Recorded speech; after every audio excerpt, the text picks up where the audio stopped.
કે એને પ્રશ્ન પૂછ્યા પછી હંમેશા આમને એક ટેવ છે ચૈતરભાઈ વસાવા ધારાસભ્યને નાક દબાવવાનું અને જે પણ તોડપાણી કરવાની હોય તે કરવાનું. આ તમામ પૈસા કોઈ પાર્ટીના કે ભાજપના સાંસદના કે એમના મુખ્યમંત્રીના ઘરના નથી. આ પૈસા નર્મદા જિલ્લાના આદિવાસીઓના વિકાસના પૈસા આમણે વાપર્યા છે.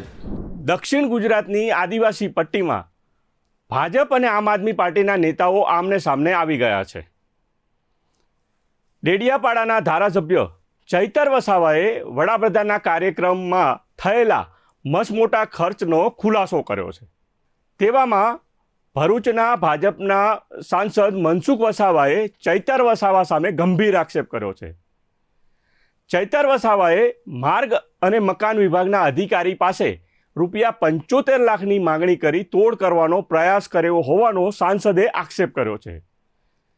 ત્યારે ચૈતર વસાવાએ આ અંગેના પુરાવા રજૂ કરવાનો પડકાર ફેંકતા હાલમાં ગુજરાતનું રાજકારણ ગરમાયું છે.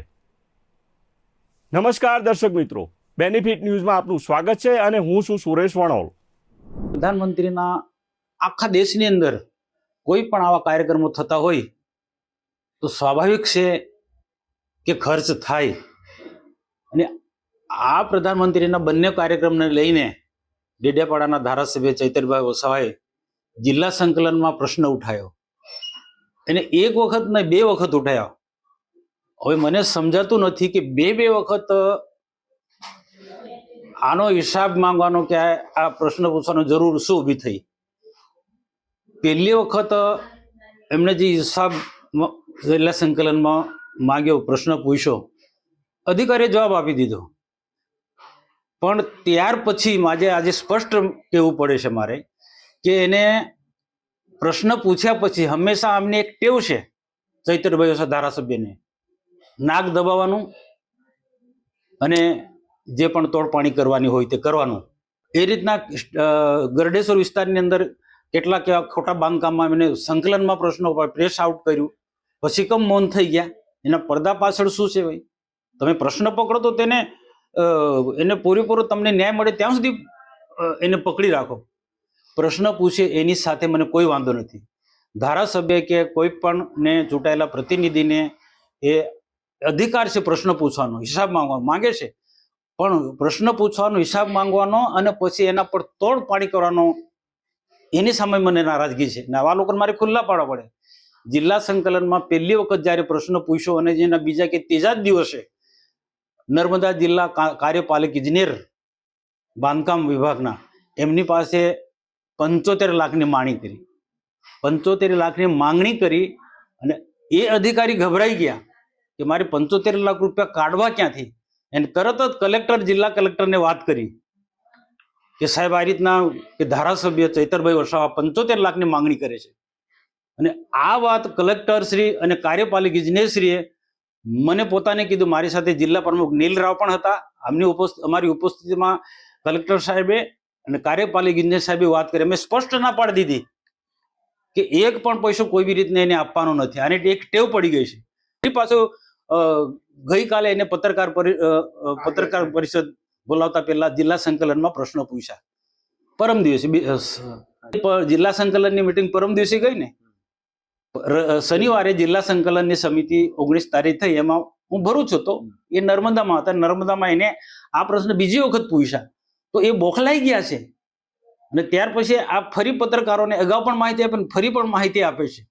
તેના તે જ પ્રશ્નોને કમ એની પાસે કોઈ ચોક્કસ જવાબ નથી. આના પરથી હું સ્પષ્ટ કહું છું કે અગાઉ અમે જે પત્રકાર પરિષદમાં મેં આમ આદમી પાર્ટીના નેતાઓની વાત કરી તો કોઈનું નામ લીધું નથી, પણ આજે નામ જો કહું છું, એ બોખલાઈ ગયા છે.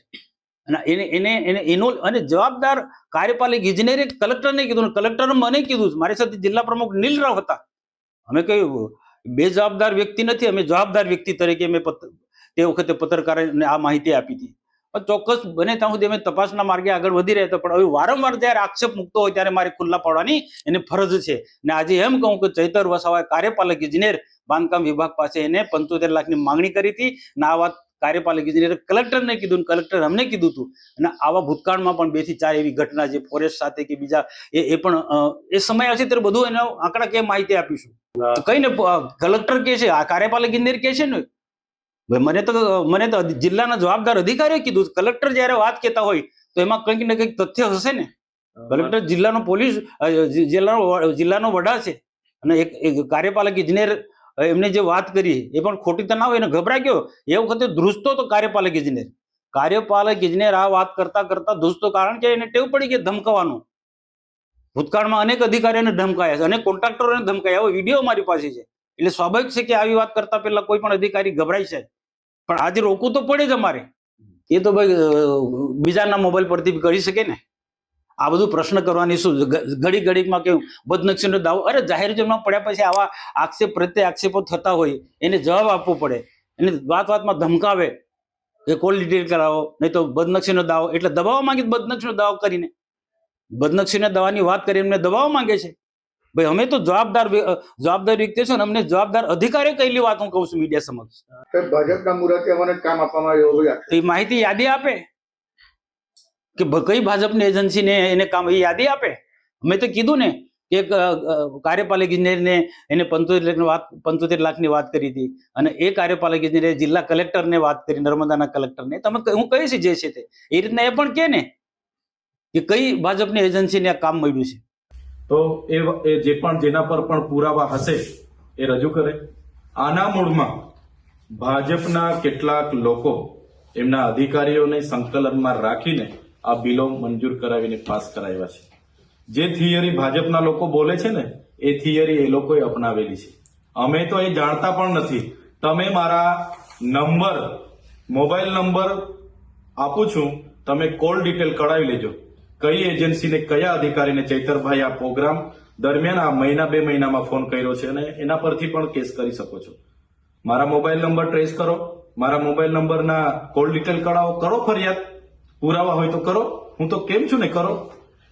એટલે આ પાયાવિહોણી બાબતો છે.